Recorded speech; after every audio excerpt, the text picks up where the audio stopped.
Hello दोस्तों, अगर आप इस वीडियो को प्ले किए हैं तो लास्ट तक ज़रूर देखिएगा, क्योंकि अगर आप सीटेट कर रहे हैं तो आप इस वीडियो को खोले होंगे तो इसमें दोस्तों आपको ईवीएस के जो है कि पर्यावरण के प्रश्न कराए जाएंगे।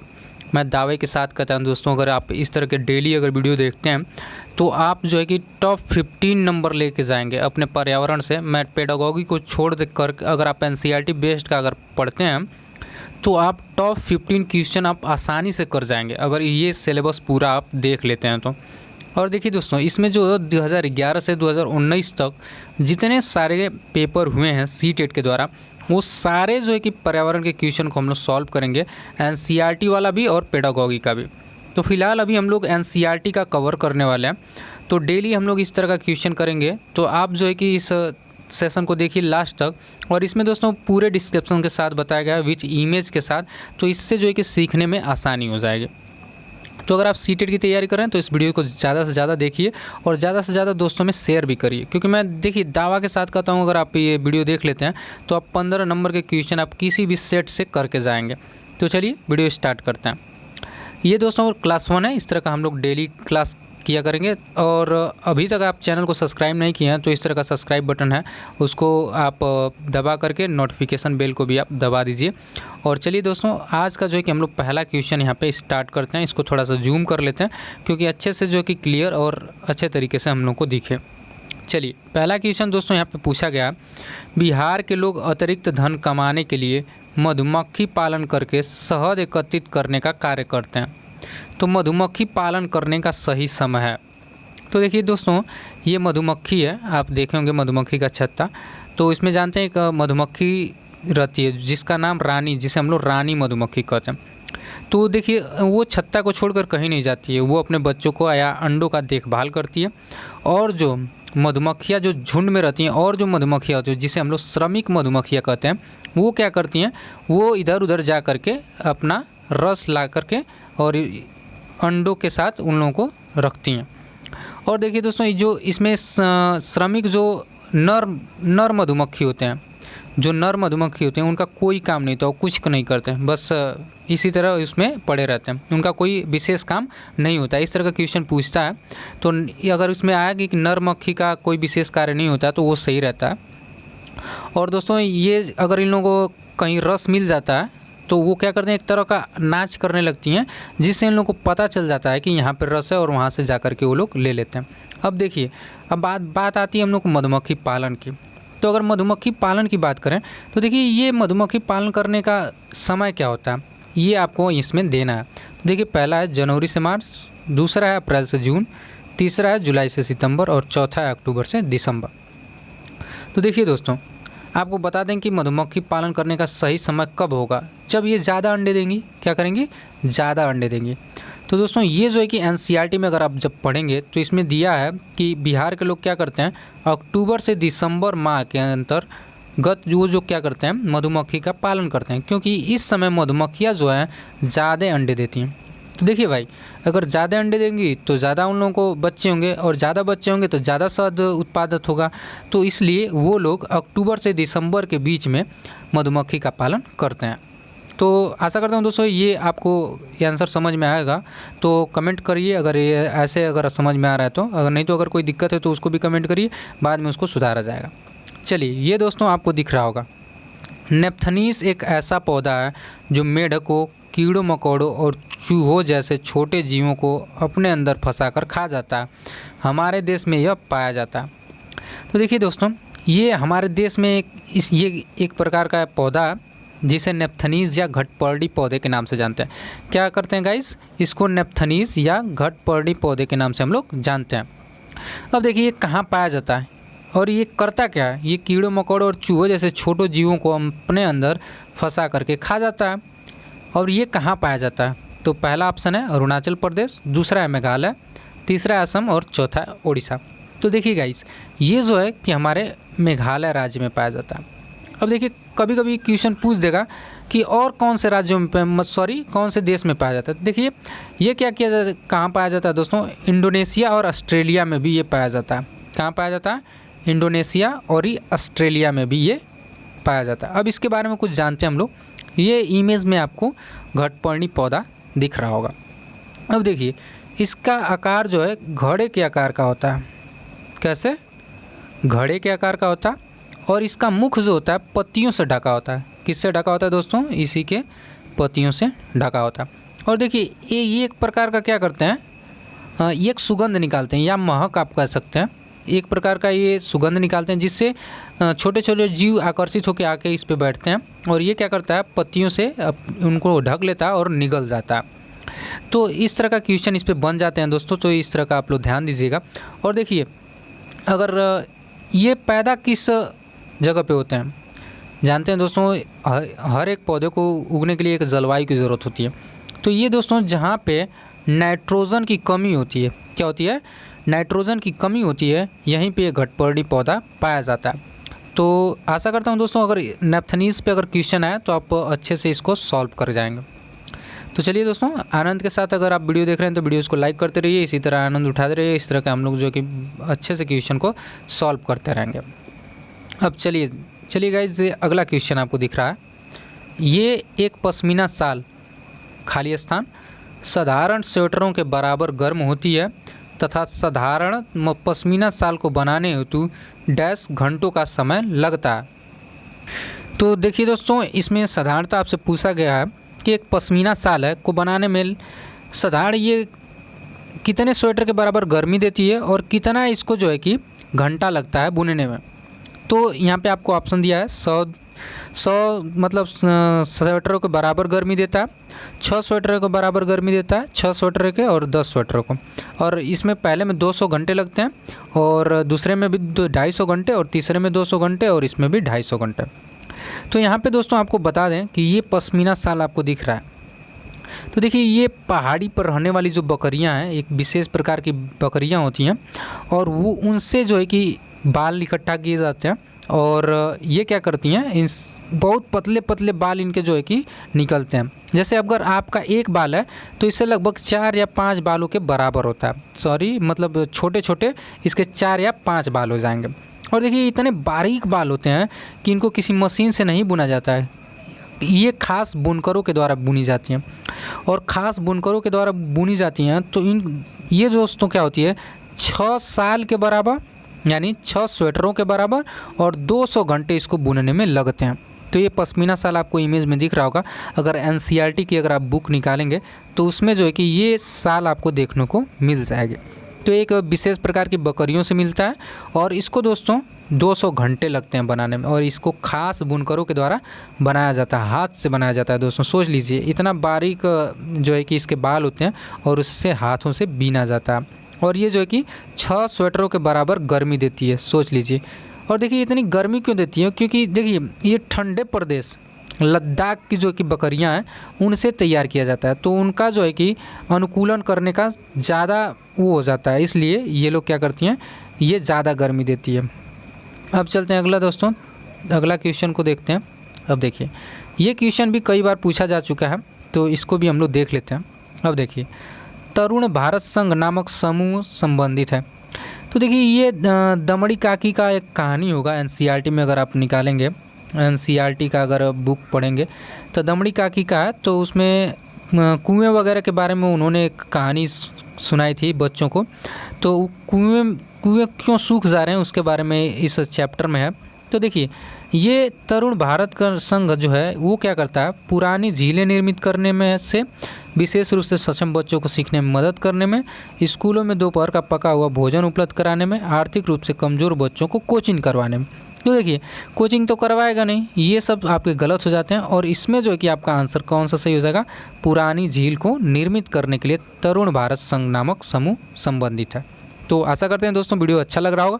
तो वीडियो अच्छा लग रहा है तो दोस्तों दबा के लाइक करिए। और चलिए अगला चलते हैं क्वेश्चन हम लोग का। यहाँ पे ये क्वेश्चन बहुत बार दोस्तों पूछा गया, आपको बता दूं, अगर ये क्वेश्चन आकर आप पढ़ लेते हैं तो आप इसके बहुत सारे एग्ज़ाम में ये क्वेश्चन पूछे गए, इसलिए मैं इस ऐसे क्वेश्चनों को शामिल किया हूँ। अब देखिए दोस्तों अगर NCERT की अगर आप पढ़ लेते हैं ना तो मैं पक्का बता देता हूँ मेरे दोस्त, 15 क्वेश्चन आप आसानी से सॉल्व कर जाएंगे। आपको पर्यावरण में बता दूं 25 से एबव या 30 नंबर भी आप ला सकते हैं, क्योंकि अगर ये 15 नंबर आप क्लियर कर लेते हैं, 15 नंबर का पेडागॉजी आप आसानी से सॉल्व कर लेंगे अपने दिमाग से सॉल्व करके। तो इस तरह आपके 25 या 20 नंबर से एबव आपके आने वाले हैं।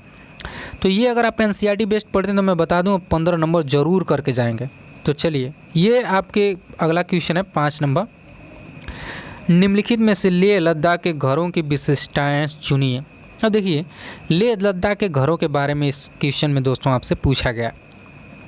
अब देखिए, पेड़ के तनों से बनी लकड़ी से ढालू छत, निचली मंजिल में कोई खिड़की नहीं, पत्थर मिट्टी और चूने से बनी मोटी दीवारें, लकड़ी के फर्श। अब देखिए दोस्तों, ये आपको बता देते हैं, निचली मंजिल में कोई खिड़की नहीं होती, ये सही है। पत्थर मिट्टी और चूने से बनी मोटी दीवारें, देख ले रहे हैं, ये पत्थर और चूने से बनी मोटी दीवारें होती हैं। अब देखिए, लकड़ी के फर्श तो होते ही हैं, क्योंकि लकड़ी के इनके छत भी बनाए जाते हैं और फर्श भी बनाए जाते हैं। जब आप लद्दाख वाला चैप्टर पढ़ेंगे तो ये वाला इमेज भी आपको देखने को मिलेगा। अब देखिए, जब वो लद्दाख वाला अगर आप चैप्टर एनसीईआरटी में जाके पढ़ेंगे तो वहाँ दिया गया कि लकड़ी के फर्श और लकड़ी के छत बनाए जाते हैं, और छत जो होते हैं समतल होते हैं। क्या होते हैं दोस्तों? समतल छत होते हैं, जिस पे वो लोग क्या करते हैं, जब धूप होती है तो उस पर सब्जियाँ सुखाते हैं या मिर्च वगैरह उस पर सुखाने का वो लोग काम करते हैं। तो ये वाला जो है कि आप देख सकते हैं, पेड़ के तनों से बनी लकड़ी से ढालू छत, तो ये वाला जो है कि इसमें आंसर नहीं होगा। तो आपके आंसर कौन से हो जाएंगे? बी, सी और डी। तो ये आपका आंसर नंबर 2 यहाँ पे सही हो जाएगा। अब देखिए दोस्तों, अगर ये वाला कन्फ्यूज़न हो तो आप एनसीईआरटी की बुक उठा करके देख लीजिएगा, उसमें आपको क्लियर हो जाएगा। तो चलिए दोस्तों, आगे चलते हैं। आगे दोस्तों, ये भी क्वेश्चन आपसे पूछा गया, तो इसको भी हम लोग सॉल्व करेंगे। और गाइस, आपको बता दूं कि अगर आप वीडियो देख रहे हैं तो लास्ट तक ज़रूर देखिएगा दोस्तों। मैं आशा करता हूं अगर आप वीडियो देखते हैं तो आप ज़रूर अच्छे नंबर लेके जाएंगे। आप सीटेट का आप क्लियर करने का चांसेस ज़्यादा बढ़ जाएंगे। चलिए, एक ही तरह की फसल बार बार उगाने से, बहुत से रसायनों के उपयोग करने से मृदा क्या होती है? देखिए, अगर एक खेत है, अगर उसमें क्या करेंगे आप लोग, ये तो आपको आंसर देखने के लिए ही मिल गया होगा, तो ये मैं दिखाने के लिए किया था, तो ये आंसर तो आपको दिख ही रहा है, तो कोई बात नहीं। देखिए, बंजर बन जाती है, किसी विशेष फसल के लिए उपयोगी बन जाती है, सिंचाई के लिए उपयुक्त बन जाती है, उपजाऊ बन जाती है। तो ये देखिए दोस्तों, आपको इमेज में तो दिख ही रहा होगा। देखिए, बंजर हो गई है ना। तो अगर किसी भी खेत में अगर आप बार बार एक ही फसल उगा रहे हैं और अधिक से अधिक रसायनों का प्रयोग करेंगे तो भूमि क्या हो जाएगी दोस्तों? बंजर बन जाएगी। और बंजर का मतलब क्या होता है? जहाँ पे कोई फसल नहीं उगती है। अब चलिए, अब चलते हैं हम लोग दोस्तों, ये वाला क्वेश्चन आप देख रहे हैं, ये तो बहुत ही इंपॉर्टेंट क्वेश्चन है, मोस्ट इंपॉर्टेंट क्वेश्चन है, क्योंकि ये 2019 में ही इस पर एक क्वेश्चन आ गया था। तो कई तरह से क्वेश्चन पूछे जा सकते हैं, तो ये मैं आपको इसी क्वेश्चन में बता दूंगा, आप आसानी से ऐसे क्वेश्चनों को आप कर जाएंगे।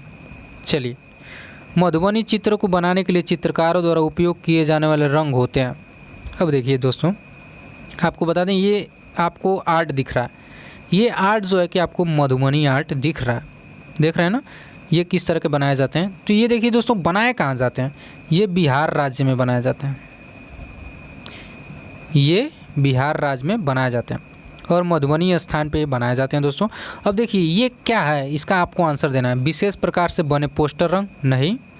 अति उत्तम गुणवत्ता के फाइबर पेंट, नहीं। सोना चांदी को, अब देखिए, सोना चांदी को घोल कर तो बनेगा नहीं, इसी तरह गलत हो जाएगा। अब देखिए दोस्तों, वो हम लोग क्या करते हैं, बिहार के जो लोग हैं वो लोग पीसे हुए चावल के रंगीन घोल बना करके क्या करते हैं, मधुबनी पेंट बनाते हैं। वो पशु के और बहुत सारे उसमें इमेज आपको दिख रहे हैं, इसी तरह के इमेज वो लोग बनाते हैं।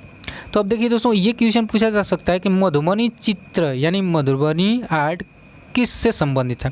अभी 19 में आया था, तो कहाँ से हो जाएगा दोस्तों? बिहार से हो जाएगा। ये कई बार कई क्वेश्चनों में पूछा जा सकता है, तो ये आपको आंसर आना चाहिए। तो ये हो गया दोस्तों 7 नंबर क्वेश्चन हो गया आपका। अब चलते हैं, ये देखिए, मच्छर महाराज आ गए यहाँ पर। अब देखिए दोस्तों, ये वाला भी क्वेश्चन तो मैं बता दूं 100% आता है। मैं जितने सारे मैं आपको बता दूं, मैं 2011 से लेकर के 19 तक का जितना सेट है मैंने सारे सेट को सॉल्व कर लिया, और वो भी टाइम और एक्यूरेसी के साथ। देखिए दोस्तों, जब मैं पहली बार जो सीटेट का एग्ज़ाम दिया था, आपको मैं अपना नॉलेज शेयर करता हूँ। देखिए, मैं जब पहली बार सीटेट का एग्ज़ाम दिया था तो मैं इन चीज़ों को अभी पढ़ा नहीं था, एनसीईआरटी की बुक मैं अभी नहीं पढ़ा था, तो मुझे जो है कि ये क्वेश्चन समझ में नहीं आते थे। लेकिन मैंने क्या किया, जब मैं ये पेपर दिया और इनको पैटर्न को मैंने जब समझा तो मैंने क्या किया, एनसीईआरटी की सारी बुक डाउनलोड करके जो आपके इन्वायरमेंट से जो क्वेश्चन बनते हैं सारे कहानियों को मैंने पढ़ करके एक पीडीएफ बनाया और वो जो है कि मेरे लिए बहुत ही हेल्पफुल हो गई। तो अगर इस तरह का आप भी करते हैं तो आपके लिए ये सारे क्वेश्चन हलवा हो जाएंगे और आप आसानी से इन क्वेश्चनों को कर जाएंगे। तो चलिए दोस्तों दिखाते हैं आपको। अगर वो पीडीएफ आपको डाउनलोड करना है तो हमारे वीडियो के लिस्ट में आप जाएंगे तो वो पीडीएफ आपको मिल जाएगा, वो डाउनलोड करके आप पढ़ सकते हैं। चलिए ये 8वां नंबर क्वेश्चन हम लोग सॉल्व करेंगे यहाँ पे। तो देखिए, निम्नलिखित में से रोगों का वह समूह चुनिए जो मच्छरों से फैलता है। तो देखिए, मच्छर से भाई कौन कौन से रोग फैलते हैं, चलिए इसको हम लोग करते हैं दोस्तों। मलेरिया, जाहिर सी बात है मलेरिया तो फैलता है, डेंगू भी फैलता है, लेकिन हैज़ा दोस्तों यहाँ पे दे दिया। तो हैज़ा हम जानते हैं कि मक्खी से फैलता है दोस्तों। किससे फैलता है? मक्खी से फैलता है। तो ये आंसर तो होगा नहीं। अब देखिए, अब यहाँ चलते हैं दोस्तों, मलेरिया, चिकनगुनिया, मियादी बुखार। तो देखिए दोस्तों, मियादी बुखार तो जाहिर सी बात है इससे होता नहीं, तो इसको भी हम लोग छोड़ देते हैं। अब देखिए, मलेरिया, डेंगू, चिकनगुनिया, अब नीचे है मलेरिया, हैज़ा, मियादी बुखार। देखिए मियादी बुखार है, हैज़ा है, तो जाहिर सी बात है ये भी ऑप्शन नहीं होने वाला। तो दोस्तों मैं बता दूं कि मच्छरों के काटने से मलेरिया, डेंगू और चिकनगुनिया होता है। क्या होता है दोस्तों? मलेरिया, डेंगू और चिकनगुनिया। अब देखिए दोस्तों, मच्छरों को रोकने के लिए आप क्या कर सकते हैं? अगर मच्छर ज़्यादा ना पैदा हो इसके लिए आप क्या करेंगे? तो देखिए, उसके लिए आसपास जो है कि पानी को इकट्ठा ना होने दें और समय समय पर दवाइयाँ वगैरह छिड़कते रहें। इस तरह का जो है कि उपयोग करके आप मच्छरों को मार सकते हैं। अब चलते हैं दोस्तों, ये 9 नंबर दोस्तों, ये वाला भी क्वेश्चन आया हुआ है। निम्नलिखित में से पेट्रोलियम के सही अभिलक्षण चुनिए। तो देखिए, ये जो पेट्रोलियम है, ये जो पेट्रोलियम पदार्थ है, मैं यहाँ पे थोड़ा सा इमेज लाने का प्रयास किया हूँ, बट जो सोच रहा था वो इमेज नहीं मिला। तो देखिए, ये पेट्रोलियम के अभिलक्षण क्या है, ये भी एनसीईआरटी बेस्ड ही क्वेश्चन है, एनसीईआरटी का ही है। तो ये जितने सारे हम लोग क्वेश्चन कराएंगे सब एनसीईआरटी का ही रहेगा। तो आप लोग बस इस वीडियोज़ को देखते रहिए। अब मैं आशा करता हूँ डेली अगर आप वीडियो देखते हैं तो पक्का जो है कि आप अच्छे तरीके से ईवीएस को क्रैक कर जाएंगे। चलिए, निम्नलिखित पेट्रोलियम के सही लक्षण क्या हैं? बदबूदार गाढ़ा गहरे रंग का तेल, बदबूदार पतला पीला द्रव, अच्छी गंध पतला नीला रंगीन द्रव, बिना गंध का गाढ़ा तथा गहरे रंग का तेल। अब देखिए दोस्तों, एनसीईआरटी में दिया हुआ है कि जो पेट्रोलियम होता है बदबूदार गाढ़ा और गहरे रंग का तेल होता है। तो ये आपका आंसर यहाँ पे सही हो जाएगा। तो गाइज़ मज़ा आ रहा है ना गाइज़? तो वीडियो को लाइक कर दीजिएगा और दोस्तों में अपने शेयर करिएगा, क्योंकि उनको भी सीखने का मौका मिले और यहाँ पे हम लोग अच्छे तरीके से सीखेंगे और प्रयास करेंगे कि हम लोग का पेपर जो है कि अच्छे से निकल जाए। देखिए, यहाँ पे थोड़ा सा जूम आउट करके पढ़ेंगे क्योंकि मुझे सांपों को भी दिखाना है। अब चलिए थोड़ा सा इसको देख लेते हैं जूम करके और इसको हम लोग थोड़ा सा और जूम आउट कर लेते हैं। अब देखिए, 10 नंबर का क्वेश्चन है, सांपों के संदर्भ में सही कथन चुनिए। देखिए, सांप के बारे में क्या क्या कथन है उसको आपको सही क्या है वो चुनना है। तो देखिए, हमारे देश में केवल 4 प्रकार के सांप पाए जाते हैं। सही है भाई, हमने पढ़ा है कि 4 प्रकार के सांप पाए जाते हैं। नाग जहरीले सांपों का एक प्रकार, हाँ भाई, नाग जो है कि एक जहरीले सांप का है जिसे हम लोग कोबरा भी कहते हैं। ठीक, तो नाग जहरीले सांप का एक प्रकार है। जहरीले सांपों के 4 खोखले दांत होते हैं। जब वो किसी व्यक्ति को काटते हैं तो जहर इन खोखले दांतों से शरीर में चला जाता है। तो ये दोस्तों आपको बता दें कि यहाँ पे दे दिया गया है कि जहरीले सांपों के 4 खोखले दांत होते हैं। तो यही क्वेश्चन जो है कि दोस्तों गलत हो गया है। आप देख सकते हैं, जहरीले के सांपों के खोखले दांत नहीं होते हैं, क्या होते हैं? नुकीले दांत होते हैं। अगर आप यहीं से अगर समझ जाएं तो आपको आंसर मिल जाएगा। तो देखिए दोस्तों, आपको बता दें कि हमारे देश में 4 प्रकार के सांप पाए जाते हैं। वो भी कौन कौन से? एक तो आपका नाग पाया जाता है और एक जो है कि दुबोइया, जिसे आपको दुबोइया कहते हैं, एक दुबोइया नाम का पाया जाता है। एक अफई नाम का पाया जाता है और एक जो कि करैत पाया जाता है। तो आपको बता दें दोस्तों कि हमारे देश में 4 प्रकार के सांप पाए जाते हैं। मैंने चारों का नाम बता दिया, नाग, उसके बाद दुबोइया, अफई और आपके करैत। 4 प्रकार के आप यहाँ पे पाए जाते हैं। नाग जहरीले सांपों का एक प्रकार है, तो जाहिर सी बात है नाग है। तो यहाँ पे दोस्तों ये वाला बस विकल्प नहीं होगा, तो आपका आंसर हो जाएगा A, B, और सॉरी यहाँ पे एक डी वाला ऑप्शन छूट गया, तो वो यहाँ पे हम लोग इग्नोर करेंगे। तो यहाँ पे हम लोग का ए और बी ही यहाँ पे सही हो जाएगा। इस तरह का जो है कि आप देख सकते हैं। अब चलिए दोस्तों, ये कोई और क्वेश्चन पे चलते हैं। ये 11 नंबर क्वेश्चन पे आप लोग देखेंगे कि 11 नंबर क्वेश्चन क्या है। अब देखिए 11 नंबर क्वेश्चन आपसे पूछा जा रहा है दोस्तों कि अल बरूनी जिस देश से आया उसका नाम है। अब देखिए दोस्तों, अल बरूनी पहले आपको पता होगा कि बहुत से ऐसे जो है कि हमारे देश में व्यापारी वगैरह आए, तो उन लोगों का नाम भी पूछ लिया जाता है। तो एनसीईआरटी में अल बरूनी के नाम में से दिया गया, अल बरूनी के बारे में कुछ दिया गया, तो आप देख सकते हैं। तो यहाँ पे हम लोग पढ़ लेते हैं, हम लोग का आंसर मिल जाएगा, क्योंकि आप एनसीईआरटी बुक पढ़ेंगे तो आपको यहाँ पे मिल जाएगा। तो देखिए, through the eyes of Al Biruni more than the 1000 year ago a traveller come to India, his name was Al Biruni, the place that came from the now called Uzbekistan. आप देख सकते हैं कहाँ से आया, उज़्बेकिस्तान। देखिए 1000 ईयर एगो यानी 1000 साल पहले एक ट्रेवलर था जो इंडिया आया, जिसका नाम था अल बरूनी। और वो किस स्थान से आया था दोस्तों, यहाँ पे आप एनसीईआरटी में देखेंगे उज़्बेकिस्तान से वो आया था। तो इसका आंसर दोस्तों क्या हो जाएगा, उज़्बेकिस्तान यहाँ पे हो जाएगा। ज़्यादा से ज़्यादा लोग अफगानिस्तान लगा देते हैं, तो ये क्वेश्चन गलत हो जाएगा, ये नहीं होगा। हमारा उज़्बेकिस्तान से जो है कि अल बरूनी आया था। जो दोस्तों, अगर वीडियोज़ अच्छा लग रहा है तो वीडियोज़ को लाइक कर दीजिएगा। और आज का दोस्तों हम लोग को लास्ट क्वेश्चन यहाँ पे सॉल्व करने वाला है। ठीक है गाइस, मज़ा आ रहा है ना आप लोगों को? अगर मज़ा आ रहा है तो दोस्तों, अगर आप लास्ट तक अगर इस वीडियोज़ को देख रहे हैं तो वीडियोज़ को लाइक कर दीजिएगा और दोस्तों में शेयर कर दीजिएगा। तो चलिए दोस्तों, 12 नंबर के क्वेश्चन को हम लोग यहाँ पे सॉल्व करते हैं। देखिए, कांसा यानी ब्रॉन्ज के विषय में जिसका उपयोग गोलकुंडा के किले में मिली तोप में किया गया था, ये सही कथन है। और देखिए दोस्तों, गोलकुंडा कहाँ है, तो गोलकुंडा आपका हैदराबाद में। कहाँ दोस्तों, गोलकुंडा आपका हैदराबाद में। ये भी क्वेश्चन आपसे पूछा जा सकता है। अब देखिए, इसके विषय में सही कथन क्या है, ये हमारा कांसा कैसे बनता है। तो कांसा एक तत्व है। देखिए, कांसा तत्व नहीं है, कांसा तांबा तथा जस्ता की मिश्र धातु है। नहीं, देखिए कांसा तांबा तथा टिन के मिश्र धातु, ये कुछ सही है। कांसा तांबा तथा प्लेटिनम, प्लेटिनम तो है नहीं। तो देखिए न, कांसा एक तत्व तो नहीं है, क्योंकि दो धातुओं से मिलकर बना है, यानी कांसा तांबा और टिन से बना है।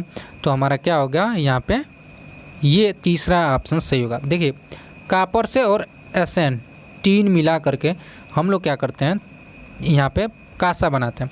और ये कांसा की तोप गोलकुंडा नामक महल में यानी गोलकुंडा किले में उपयोग किया गया था। ये प्राचीन समय का और गोलकुंडा यानी हैदराबाद के किले पर रखा गया। ये जो है कि कांसा से बनी है। किससे बनी है दोस्तों, कांसा से। और कांसा किस से बनता है, हमेशा याद रखेंगे, कापर और टीन से। तो आशा करते हैं कि दोस्तों ये वीडियो अच्छा लगा। वीडियो अच्छा लगा तो वीडियो को लाइक कर दीजिएगा, दोस्तों में शेयर कर दीजिएगा। और अभी तक अगर आप चैनल को सब्सक्राइब नहीं किए तो यहाँ पे क्लिक करके चैनल को सब्सक्राइब कर दीजिएगा और बेल आइकन को प्रेस कर दीजिएगा इस तरह का वीडियोज़ आप देखने के लिए। तो मिलते हैं दोस्तों अगले वीडियो में, तब तक लिए बाय बाय।